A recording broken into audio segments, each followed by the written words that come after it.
भगवान जगन्नाथ के बीमार होने का रहस्य। क्या आप जानते हैं हर साल भगवान जगन्नाथ बीमार होते हैं।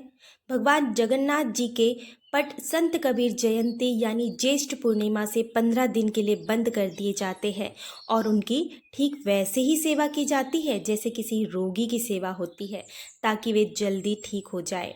यह कहानी नहीं बल्कि पूर्ण रूप से प्रमाणित सत्य है। जब भगवान बीमार होते हैं तब उनकी रसोई बंद कर दी जाती है, उन्हें सामान्य बिस्तर पर सुलाया जाता है। रसोई बंद रहती है, इसीलिए 15 दिन भगवान को पकवानों का भोग नहीं लगता। 15 दिनों तक रोज भगवान को अलग अलग प्रकार के काढ़ों का भोग लगाया जाता है। औषधियों वाले ठंडे लेप लगाए जाते हैं।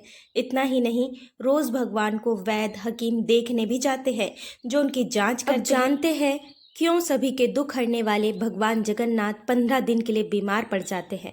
कहा जाता है कि उड़ीसा प्रांत में जगन्नाथपुरी में एक भक्त माधव दास जी अकेले रहा करते थे। दुनियादारी से दूर वे बस भगवान जगन्नाथ की सेवा में लीन रहते, अकेले भगवान के भजन करते, रोज दर्शन करते, प्रभु को सखा मानकर उनके साथ खेलते, उनके भोग लगाते, ऐसा मानते जैसे प्रभु उनके साथ रहते हो। कहते हैं कि प्रभु भी उनके साथ कई प्रकार की लीलाएं किया करते थे। भगवान भक्त माधव दास को चोरी करना भी सिखाते। एक बार माधव दास जी को अतिसार यानी उल्टी दस्त का रोग हो गया। वह इतने दुबले हो गए कि उठ बैठ भी नहीं पा रहे थे, पर जब तक बना वे अपना कार्य स्वयं करते रहते और सेवा किसी की भी नहीं लेते। उनसे कोई कहे महाराज जी हम कर दे आपकी सेवा, तो कहा करते थे नहीं, मेरे तो केवल एक जगन्नाथ जी ही हैं, वही मेरी रक्षा करेंगे। ऐसी दशा के कारण उनका रोग और बढ़ता चला गया। वो उठने बैठने में भी असमर्थ हो गए। जब श्री जगन्नाथ स्वयं सेवक बनकर उनके घर पहुंचे और माधव दास जी को कहा कि हम आपकी सेवा कर दे महाराज। अपने प्रिय भक्तों के लिए प्रभु क्या क्या नहीं करते, क्योंकि उनका इतना रोग बढ़ गया था कि उन्हें पता भी नहीं चल जाता था कि कब मलमूत्र त्याग देते।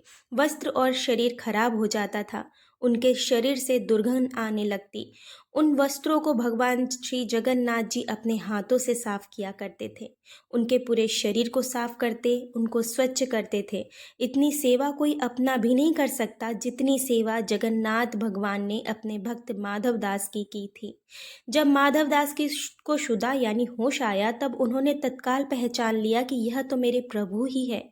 एक दिन तो श्री माधव दास जी ने प्रभु से पूछ लिया, आप तो त्रिभुवन के स्वामी हो, आप मेरी सेवा कर रहे हो, आप चाहते तो मेरा ये रोग भी दूर कर सकते थे, रोग दूर कर देते तो सेवा नहीं करनी पड़ती।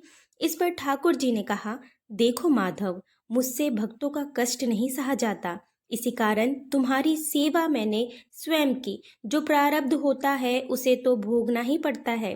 अगर आप उसको काटोगे नहीं तो इस जन्म में नहीं, पर उसको भोगने के लिए आपको अगला जन्म लेना पड़ेगा। और मैं नहीं चाहता कि मेरे भक्तों को फिर से प्रारब्ध के कारण अगला जन्म दुख भोगने के लिए लेना पड़े। इसीलिए मैंने स्वयं तुम्हारी सेवा की। लेकिन अगर फिर भी तुम कह रहे हो तो भक्त की बात भी नहीं टाल सकता। भक्तों के सहायक बनकर प्रभु उनको प्रारब्ध के दुखों से कष्टों से सहज ही पार कर देते हैं। अब तुम्हारे प्रारब्ध में ये 15 दिन का रोग और बचा है, इसलिए 15 दिन का रोग तुम मुझे दे दे। 15 दिन का वो रोग प्रभु जगन्नाथ ने माधव दास जी से ले लिया, इसीलिए आज भी भगवान जगन्नाथ रोगी होते हैं। भक्तों की वत्सलता के कारण आज भी वर्ष में एक बार जगन्नाथ भगवान को स्नान कराया जाता है। स्नान यात्रा के बाद हर साल 15 दिन के लिए जगन्नाथ भगवान आज भी बीमार पड़ते हैं। 15 दिन के लिए मंदिर बंद कर दिया जाता है।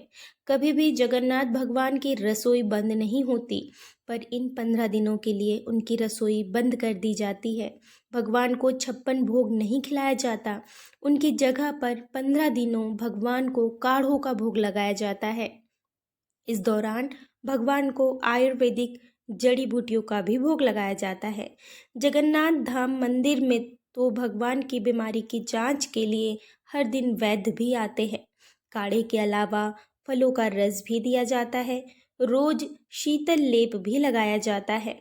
बीमारी के दौरान उन्हें फलों का रस, छेना का भोग लगाया जाता है और रात में सोने से पहले मीठा दूध अर्पित किया जाता है। इस बार यानी 2023 में 3 या 4 जून 2023 को ज्येष्ठ पूर्णिमा मनाई जाएगी। तब से ही भगवान जगन्नाथ बीमार होंगे और 15 दिनों तक आराम करेंगे। तब तक मंदिर के कपाट आम लोगों के लिए बंद रहेंगे। जिस दिन भगवान पूरी तरह से ठीक हो जाते हैं उस दिन जगन्नाथ यात्रा निकलती है, जिसके दर्शन के लिए लाखों की संख्या में भक्त पहुंचते हैं। जय भगवान जगन्नाथ। अगर आपको हमारा यह वीडियो पसंद आता है तो इसे अपने दोस्तों के साथ, अपने प्रियजनों के साथ, अपने परिवार वालों के साथ शेयर करें, इसे लाइक करें, कमेंट करें और हमारे चैनल को सब्सक्राइब ज़रूर करें। धन्यवाद।